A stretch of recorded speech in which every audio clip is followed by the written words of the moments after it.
آیات کریمہ سورہ نساء کی ہیں، یعنی اس سورت کی ہیں جس سورت میں عورتوں سے متعلق احکام بہت تفصیل سے بیان کیے گئے۔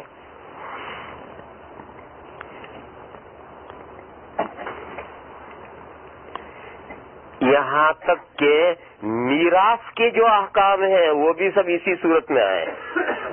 جب کوئی مر جاتا ہے اور مر جانے کے بعد اس مرنے والے کی جو میراث ورثہ کو ملتی ہے اور ورثہ میں تقسیم ہوتی ہے، وہ سب میراث کے مسئلے بھی اسی صورت میں آئے۔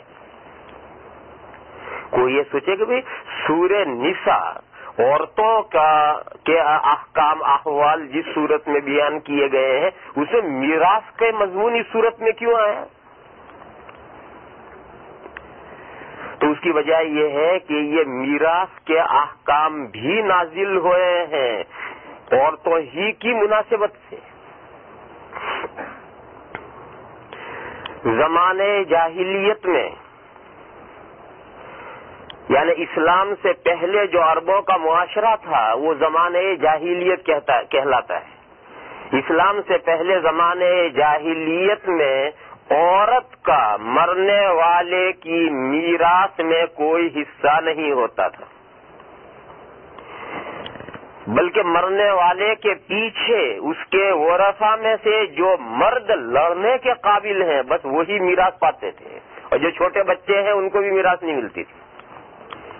جو لڑنے کے قابل ہیں، جو لڑ سکتے ہیں اور خاندان کی حفاظت کر سکتے ہیں لڑ کر کے، بس وہی بڑے جو ہیں قابل جنگ کے قابل جو وہی میراث پائیں گے۔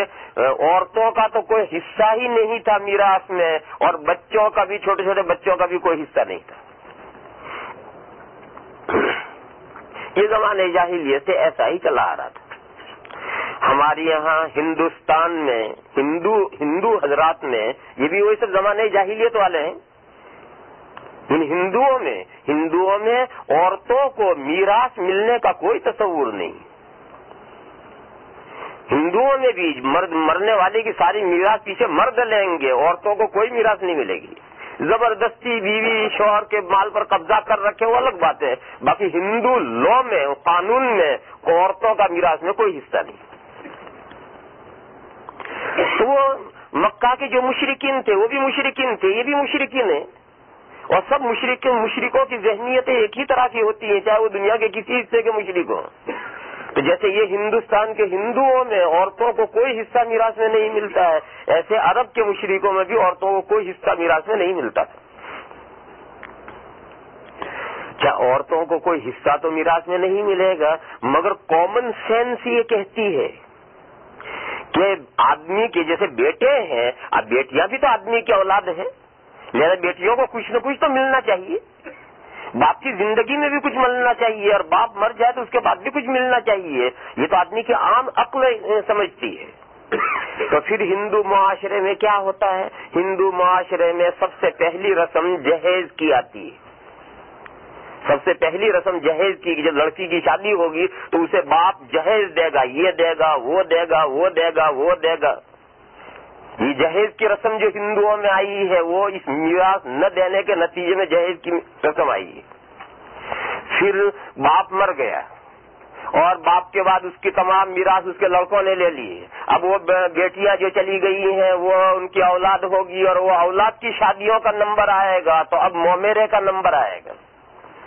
اب لڑکی کی بھانجی کی شادی ہوگی تو بھائی ماموں اتنا دیں گے، اور بھانجے کی شادی ہوگی تو ماموں اتنا دیں گے، اور یہ گجراتی میں جسے مومیرا کہتے ہیں۔ یہ سب رسمیں کیونکہ میراث دی نہیں اس لیے یہ سب دینا پڑتا ہے۔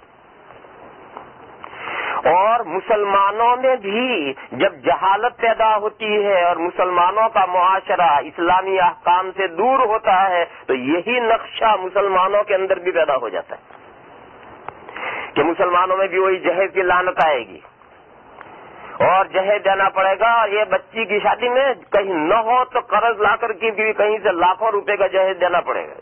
کیوں؟ ایک وہ جاہلیت کی رسمیں آ گئی، اور پھر اس بہن کی لڑکے اور لڑکیوں کی جب شادیاں ہوں گی تو لڑکی بھانجی کی شادی میں اتنا دینا ضروری ہے اور پہلی بھانجی کی شادی میں اتنا دینا ضروری ہے اور دوسری بعد والی بھانجیوں میں اتنا دینا ضروری ہے، اور سب پورا خاندان لے کر جائے گا اور ادھر سے کچھ لائے گا، اور یہ سب رسمیں جو مسلمانوں میں پیدا ہو جاتی ہیں وہ سب وہ جاہلیت والی ہندوانہ رسمیں آ جاتی ہیں جب میراث دینے کا سلسلہ مسلمانوں میں سے ختم ہو جاتا ہے۔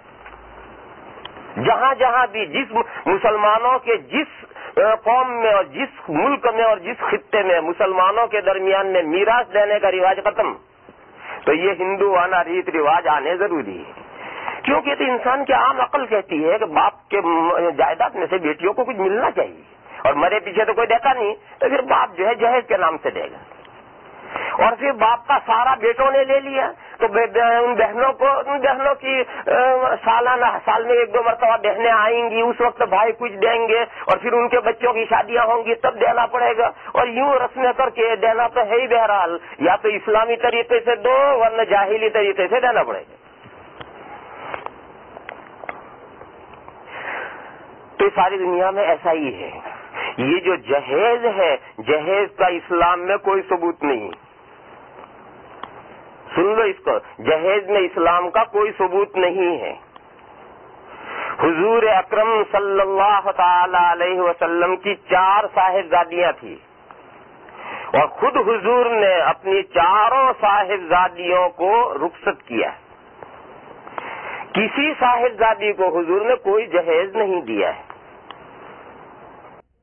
چاہے اس کے بچوں کو دینا یا بہن کو دینا، بھائی کیوں دینا؟ بھائی کی یہاں شادی ہوتی تو بہن کچھ لا کر نہیں دیتی، تو بہن کی یہاں شادی ہوگی تو بھائی کیوں لے جا کر دے گا؟ کوئی حق کسی کا نہیں ہے۔ پھر یہ جو ہمارے یہاں مسلمانوں میں رواج ہیں، یہ سب رواج ان مسلمانوں میں آئے گا جن مسلمانوں میں میراث بہنوں کو اور بیٹیوں کو اور بہنوں کو میراث نہیں دی جائے گی، تو پھر وہ ہندوانہ جاہلانہ رسمیں آئیں گی، اور پھر جہیز بھی دینا پڑے گا اور مومیرا بھی دینا پڑے گا اور یہ بھی دینا پڑے گا اور وہ بھی دینا پڑے گا، دنیا بھر کی رسمیں پوری کرنی پڑیں گی، اس لیے کہ تو عام عقل کہتی ہے کہ باپ کی کمائی میں سے بیٹیوں کو ملنا چاہیے کچھ، بھائی اکیلے ہی باپ کی چیز نہ ہڑپ کر جائیں، بہنوں کو بھی کسی عنوان سے دیں۔ تو زمانے جاہلیت میں عرب میں عورتوں کا کوئی حصہ میراث میں نہیں تھا۔ اسی سلسلے میں ایک قصہ پیش آیا، وہ قصہ یہ پیش آیا کہ ایک صحابی کا انتقال ہوا، ان کے پیچھے ایک بیوی ہے، 2 بیٹیاں ہیں صرف چھوٹی چھوٹی، 5 سال کی 7 سال کی بہی، چھوٹی چھوٹی 2 بیٹیاں ہیں، اور مرنے والے کے بھائی ہیں۔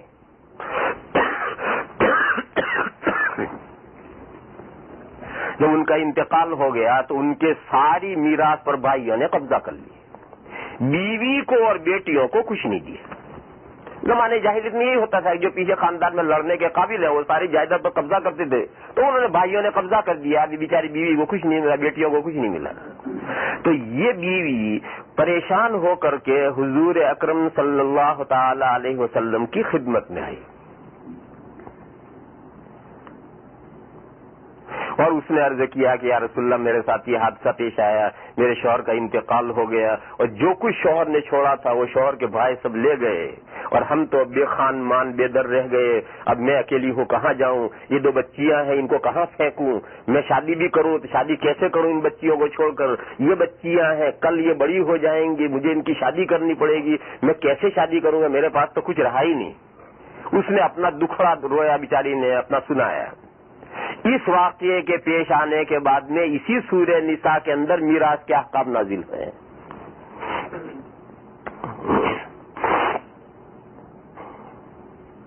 اور پورے تمام میراث میں عورتوں کے تمام حصے مقرر کر دیے کہ بیٹی کا اتنا حصہ ہے، ماں کا اتنا حصہ ہے، بیوی کا اتنا حصہ ہے، بہن کا اتنا حصہ ہے، تمام احکام عورتوں کے مقرر کر دیے گئے۔